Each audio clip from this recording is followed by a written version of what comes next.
Chapter 13, Training and Surprises. The inclusion of Daphne Greengrass in Harry Potter's reclusive presence had spread like wildfire. The reaction to this inclusion was both drastic and diversified. The senior Gryffindors had a mix of jealousy and envy on their faces, knowing very well what it meant that the hottest girl in school was now out of their league. Knowing what they did about the elder Greengrass, they could not help but wonder what Potter might have done to achieve what he did. The younger Gryffindors, including their fourth years, had a mix of dread and envy on their faces. Dread because some feared it as an indication that Potter was going dark, and envy because he had the gorgeous girl with him almost all the time.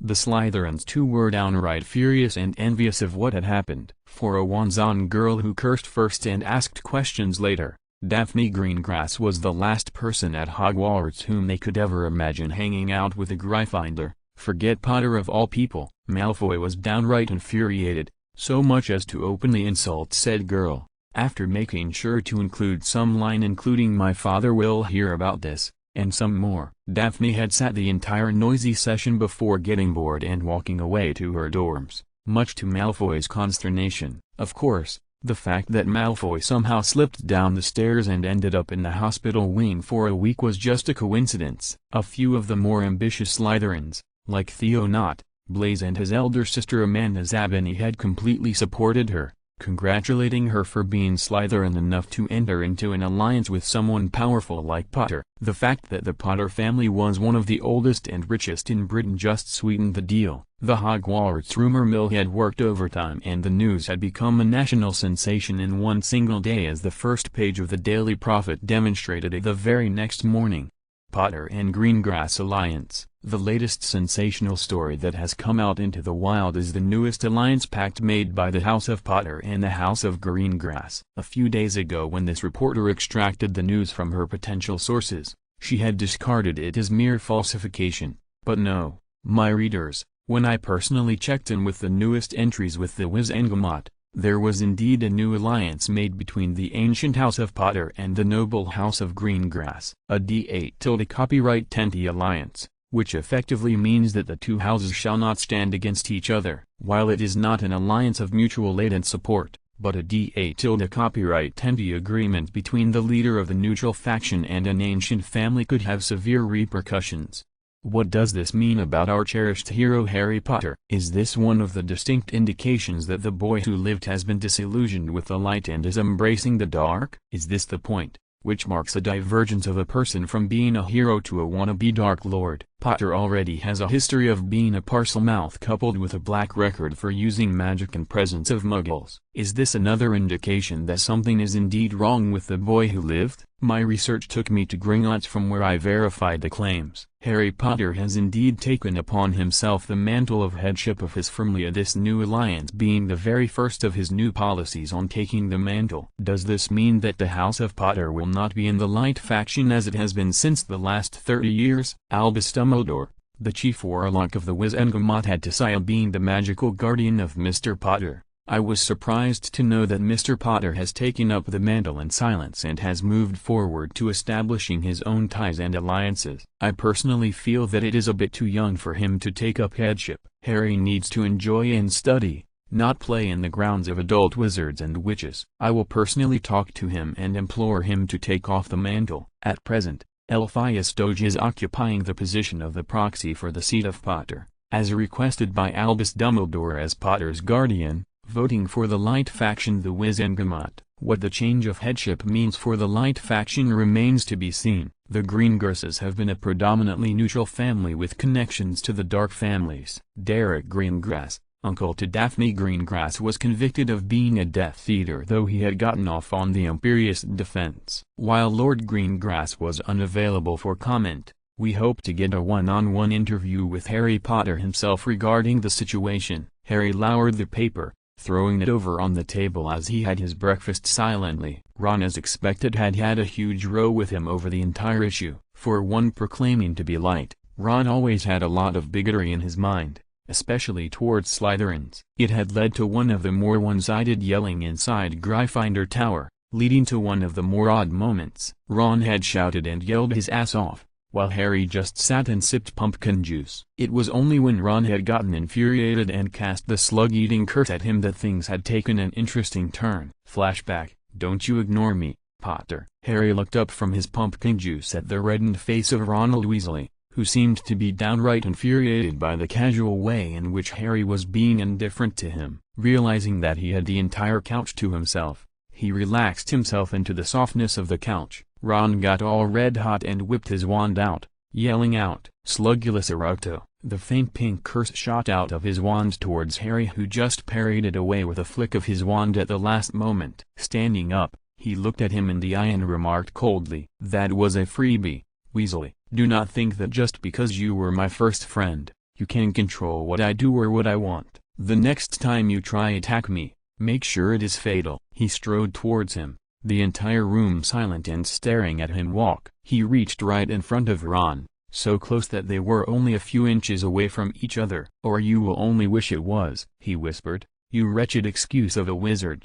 Hissing the last part in Parseltongue, making the rest of them shiver. Striding back and looking at everyone else, he remarked, "I am my own person. I do what I like. I may be a Gryffindor, but the Sorting Hat chose Slytherin for me." The statement brought a shocked look from everyone, as he smirked. "I am tired of this bigotry in this house as well as in all of Hogwarts. Yes, I am a Parselmouth, and yes, I was initially sorted to Slytherin. If that and my newest policies make me a dark wizard, then so be it." He hissed out the last words in Parseltongue, initiating another round of shivering among the stupefied audience. "I love this school and I love learning magic. I am not going to attack anyone, but in case anyone attacks or insults me, I will come down with overwhelming strength upon you." Whirling back, he walked out of the common room. "At least they are going to leave me alone for now. I was having a bad time anyway, dealing with the future corpses." "What are you going to teach me?" Daphne asked. The two were sitting in the room of requirement,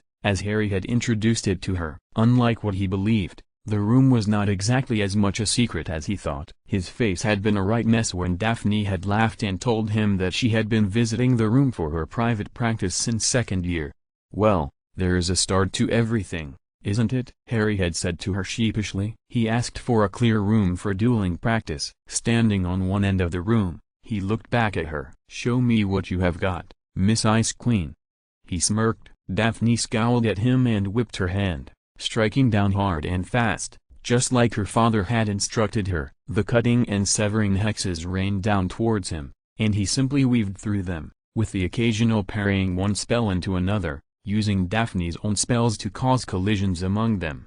"Neat, for a second year," Harry taunted, and Daphne increased the level of her spell fire. She ran towards him, firing as she ran. Confringo, Reducto, Atero, Percutio. The exploding hexes and bombarding spells struck down hard towards Harry, disappearing him into a mist of smoke. Daphne paused for a moment, waiting for a counterattack, but nothing came. Confident that she had him down, she walked towards the smoke, one tiny in hand. "You looking for something?" Daphne whirled around to face his green eyes before the crimson sheen of a simple stunner shook off her consciousness. "Wada, what happened?" Daphne asked, waking up from the floor. "You fell to my stunner." "Too bad, you know, for someone who enjoys exploding hexes," Harry replied, standing in front of her, his hand extended. Daphne took it and stood up. "What went wrong?" "You.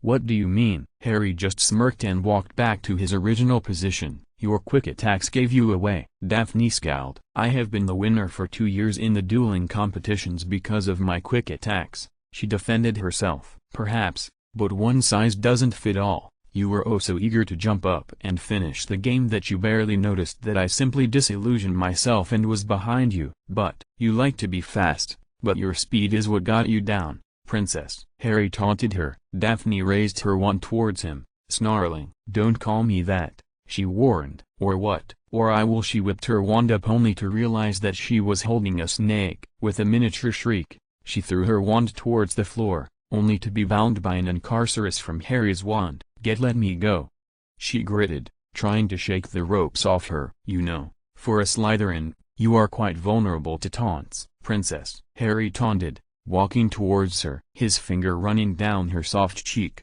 her soft angelic face now marred by a scowl. "Dissolve yourself back into occlumency, Greengrass. I expect a certain level of competence before I waste my time on you again, he intoned loudly, before exiting the room, leaving her bound. Wait, help me get off these. Daphne began, but found herself alone in the room. Damn you, Potter. Dumbledore's office, Hogwarts. What do you think of young Harry, Alistair? Moody sipped his whiskey from his hip flask, as was usual. The boy is gifted, in ways beyond ordinary. I have yet to see his dueling prowess. He spoke off gruffly. I am sure you will find something to be surprised. Dumbledore spoke out. The boy is one of the most resourceful people I have ever met. If you say so. I assume you have done your analysis of the Hogwarts wards? The Triwizard is just at the door, and I am sure that Tom will try to do something during the course of the tournament, considering Karkaroff is. Ah, that slime ball is coming. Moody grunted, but Dumbledore bet him to it. Yes, Igor is the High Master of Durmstrang, and thus deserves respect. Alistair, please don't go poking him about the old days. I will try, Moody replied, following a mental swearing of profanities. Albus smirked at his friend's antics, but his face shifted to seriousness. I am not sure about the changes in the young Potter. Something tells me that he is involved in the incidents that have been happening ever since May, but I have yet to make any inference out of it.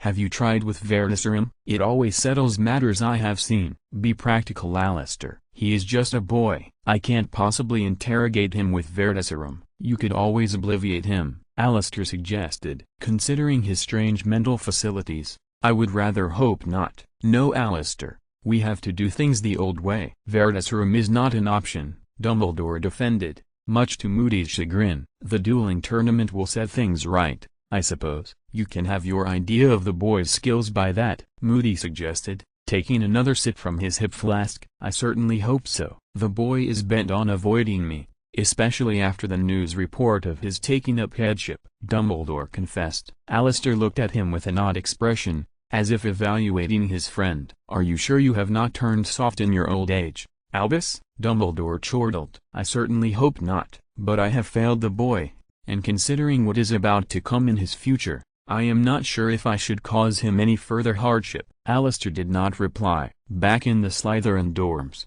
Tracy was sitting on Daphne's bed as the other girl busied herself in the book on counter curses. Ever the hyperactive girl, Tracy was bumbling with excitement to know about her friend's first session with Potter. To her disappointment, Daphne was keeping excessively silent for her taste. Are you ever going to tell me what happened? Daphne did not reply. He didn't, you know, take advantage of you or something, did he? Tracy asked, a shade of concern and anger clouding her face. Daphne nodded her head in denial. Then what the hell happened? He humiliated me, alright? Daphne snapped, her voice louder than usual. I did one of my best moves, trying to beat him down, and he put me down like it was child's play. She sat up straight, her mind too distracted to study in peace. What happened, Daph? He is leagues ahead of me. I nearly cast over 30 spells and curses at him and he used just 2. One being the disillusionment on himself, and the other being a simple stunner. So he caught you by surprise? That happens,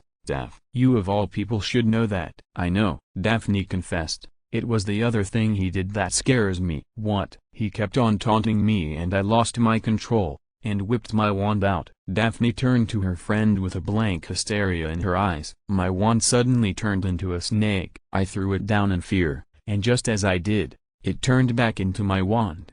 I tried reaching it, but he bound me in ropes and left me there. What? Yes, he told me to gain some competence. Daphne gnashed her teeth in anger, before he would deign to waste his time on me again. Tracy's expression shifted into something inscrutable. He is powerful. That kind of illusion, and the casual way he demonstrated it.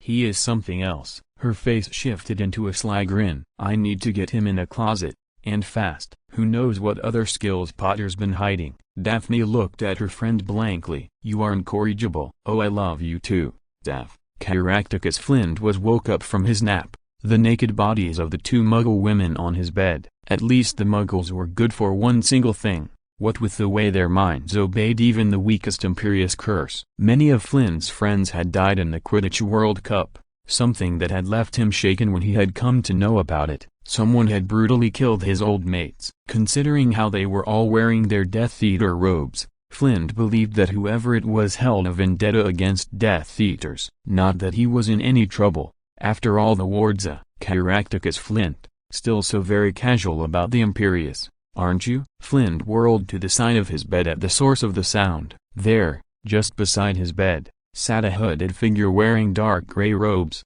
He had a golden chain around his neck and his wand lay on the bed. The man let out a strange sense of confidence, one that could very easily be thought of as immaturity, but Flint knew better. Who are you, Peverell? Never heard the name. I owe you money or something? Number. The figure spoke, a very odd voice, almost as he were hissing, reminiscent of the Dark Lord. I am here because you owe me blood. Lots of blood. Flint's face manifested a shadow of fear in them. Whoever this was, he was not a friend and had somehow entered his property without tripping the wards. He subtly tried to reach for his wand beside the pillow. The stranger seemed to sense Flint's thoughts, and laughed. Oh, get your wand, Flint. I am not going to kill you as you killed mundanes. I am going to let you die just as a wizard should. Die fighting. After all, your half-blood bastard of a master did nothing else. You. Flint roared in anger, his wand whipped out in front of him. As he yelled, Avada Kedavra, the stranger seemed to dissolve into mist as the curse phased through him,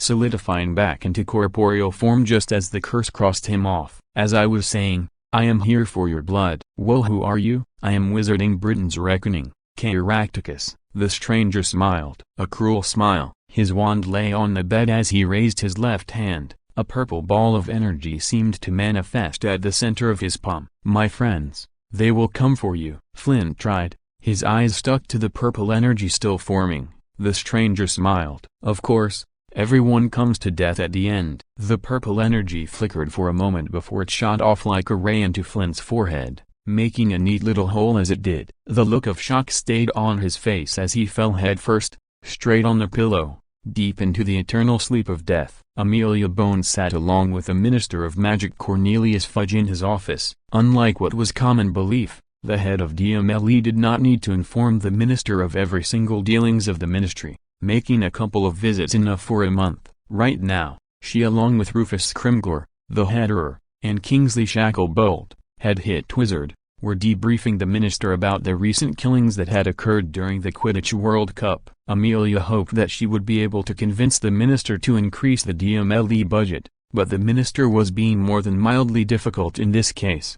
Amelia, this is just some random terrorist. We do not even know if he is British on the first place. The World Cup was a mess, and had a humongous number of people attending it. It could very well be someone from Bulgaria or France or any other nation. I am unable to understand how an increase in the DMLE budget could help the nature of things. Amelia's eyes twitched. Minister, this man Peverell, he killed 10 British purebloods mercilessly and yet here you are telling me that. Amelia, Fudge thundered, don't tell me how to do my job. You have what you need. Manage it in the limit. I cannot help it. I am getting late. Fudge was just about to get up, when he sat down again and looked at her. I think Sirius Black is behind the killings. They were all upstanding citizens and Black has shown himself to be a deranged murderer. Amelia's eyes twitched at the monstrous level of stupidity the minister was displaying. About Black, Minister, I have checked with the entries and surprisingly, there are no mentions of Black having a trial. I want to open the case once again. Oh, don't be foolish, Amelia. Black is an escaped convict and you know his right-hand man. He betrayed the Potters for Merlin's sake. Now go and do something constructive. Lucius has arranged an important meeting for me, and I need to attend. He got up from his chair, turned back to pick his cloak when the door to the office knocked loudly. Come in. Fudge intoned. A junior entered the room, standing with his head lowered. I am sorry to disturb you, Minister, but, he turned to Madam Bones, there has been a new killing reported. Ma'am, Caractacus Flint has been found murdered in his own bed. The reaction was spontaneous. Fudge stood aghast before yelling out an unholy what. While Amelia looked shocked at the new turn of events. She had believed that the killings were limited to the World Cup event, but now there was a killer on the loose and he was going for ex-Death Eaters. She could not decide whether she should be horrified or exhilarated at the news. She looked at the idiot of the minister who stood gaping while trying to process the information. Caractacus Flint was after all, very close to the minister as well as Lucius Malfoy's brother-in-law. Understanding dawning on her, She suddenly stood up and nudged the other two to follow without question. She had barely walked towards the door as she counted, 3, 2, 1. Amelia, turning halfway, she cast a quick glance at the boisterous fool she had to serve. "Yes, Minister, get me a proposition on whatever increment you require on the DMLE budget. I will see what I can do." "Sure, Minister, but is it necessary? After all, you just—" I know, Fudge spoke out rashly, but I thought over it. "I think your idea has some point." "You may go." "Of course, Minister." 5 weeks into the term, Severus Snape slowly stirred. He moved his head slightly. The ache generated from it clouded his mind as he lay suffering in silence. 3 hours later, Poppy discovered the sudden change in his situation and called for the headmaster, who immediately arrived along with Moody and Flitwick.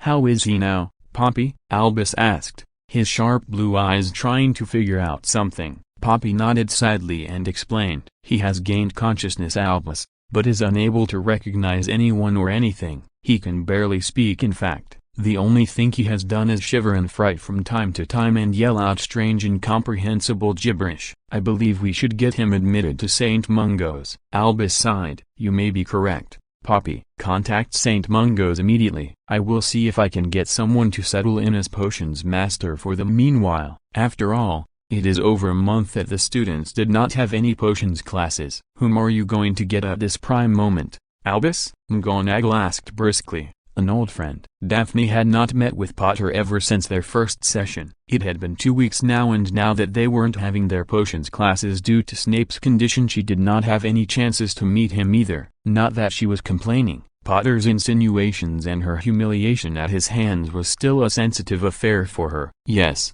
they met once a week during the Transfiguration classes, and twice in defense classes. But now that even Moody had settled down to teach them proper curses and counter curses, it was more than difficult to initiate a conversation with the reclusive boy. Rumors were abound on how there was some kind of disagreement between the two of them, though none of the students had been courageous enough to confirm them by asking either of them personally. Potter, it seemed, was completely unfazed by all of it. If anything, it had become increasingly difficult to locate him. Then again, another peculiar incident had happened a week ago. Flashback. Daphne had been practicing in an unused classroom. As handy as the room of requirement was, it heavily reminded her of her session with Potter. She had taken a break after continuously hurling spells for 30 minutes and had reached out for a couch to allay her tired body. Suddenly there was a sound of rigorous pacing outside. Her Slytherin senses on high alert, she immediately vanished the couch away before hiding in one of cupboards in the room. Someone stepped into the room. Daphne could hear the footsteps as the person walked towards one of the shadier corners of the classroom. Daphne held her breath, trying to figure out the identity of the individual. Knowing the residents of the castle, there were very few people who ever entered into the uncharted rooms of the castle, Potter being one of them. A shocked Daphne Greengrass watched with curiosity as the intruder revealed his face. It was Harry Potter, looking here and there for a while before taking out a small pouch from inside his robes. Putting his hand inside, he dragged out a gray hooded robe and a golden chain with some kind of locket in it. Daphne watched curiously, as Potter adorned the robes and pulled on the hood. Putting the golden chain on his neck, he turned away from Daphne. Then the strangest of things happened. A sudden tinge of bluish sheen appeared around Potter and he faded away into nothingness. Daphne watched wide-eyed for the next 15 minutes, without the slightest sound. Absolutely nothing. Her curiosity overcame her fear and she strode out of the cupboard, towards the place where Potter had stood some moments ago. She made it certain to cast multiple revealing charms. Potter had vanished. He was no longer in the room. Daphne tried a point me charm. Nothing. Potter was no longer in the castle. Damn. Daphne was completely out of her wits now. She might not put faith on history books, but one thing was certain. There were very powerful wards in and around the castle that prevent operation or portkey travel. Yet, Potter had discovered some way to break through those restrictions. Damn. Disappointed, she turned back and walked out of the room, not caring where she went, her mind inundated with thoughts of Potter. She never noticed that she had walked straight on someone, resulting in a head-on collision with said person as she fell on top of him. Greengrass, I know I'm good-looking and all and you like the position we're in, but I'd really appreciate it if you got off me. Daphne opened her eyes to find staring into the very familiar emerald eyes, She knew so well. Patributu, she tried, but words failed to express the confusion inside her. Are you well, Greengrass? Potter asked in a softer tone. Harry mate, we are getting late. It was one of the Weasley twins, one of the very few people Potter actually spent time. From their appearances, it appeared they had come from Hogsmeade. Were you in Hogsmeade? She asked Weasley twin number 1. Fred looked at her and grinned. Of course, we were looking for potential spots to set up a business. Young Harry is going to invest in our little project. He looked positively delighted at the prospect. Potter grinned. Yeah, we were looking for suitable spots since the last couple of hours. Daphne raised her eyebrows. You were in Hogsmeade since a couple of hours. George answered her question. Yeah. By the way, Harry, we need to go. Filch must be around. Potter looked at him and grinned back. Turning towards her, he spoke again. So Greengrass, still upset over the first session? Daphne mumbled a no. Well then, what do you say to another session tomorrow, after dinner? Not waiting for an answer, he walked away, leaving a perplexed Daphne Greengrass behind. End of flashback. Daphne shook herself off from her musings as she approached the 7th floor. She turned the sharp bend and entered onto the main corridor. The door to the room of requirement was visible from far, meaning Potter had presumably just entered. She opened the visible door and entered the room. It was a battlefield. Nearly 15 dummies stood surrounding Potter. The dummies began moving, and firing spells at him non-stop, blasting curses, piercing and cutting hexes, bludgeoners and bone spells alike. He weaved through them, avoiding the most powerful curses just at the last possible moment. His hand, and by extension, his wand moved automatically, as if it had developed an independent sentience of their own. Colors and bright lights consistently hurled out and radiated out of them. One moment, there would be a glow of silver, the other moment, it would vanish and several javelins and knives would fly all over the place. One moment, a large golden dome would be present, shielding him from the spells splashing against it. Another moment, there would be sounds of shields shattering and nasty-looking purple spells, hitting against one or more dummies, blasting them off. Daphne was mesmerized. It was like a dance with death. The spells he was using and fighting against, they looked and felt deadly, and Daphne was sure that most of them were at least borderline dark, if at all.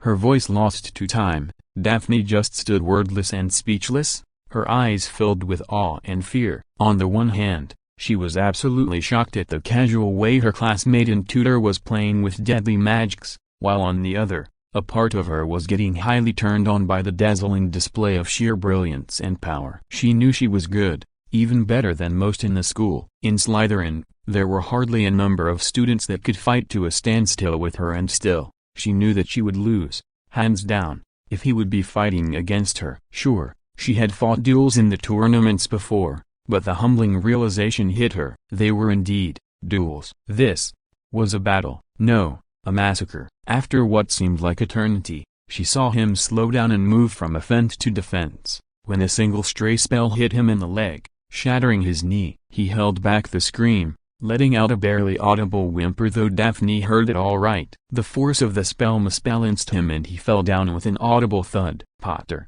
She screamed, before running in towards him. Greengrass, hey, hang on, I will be all right in a moment. Potter let out, biting his lips and trying to ignore the pain.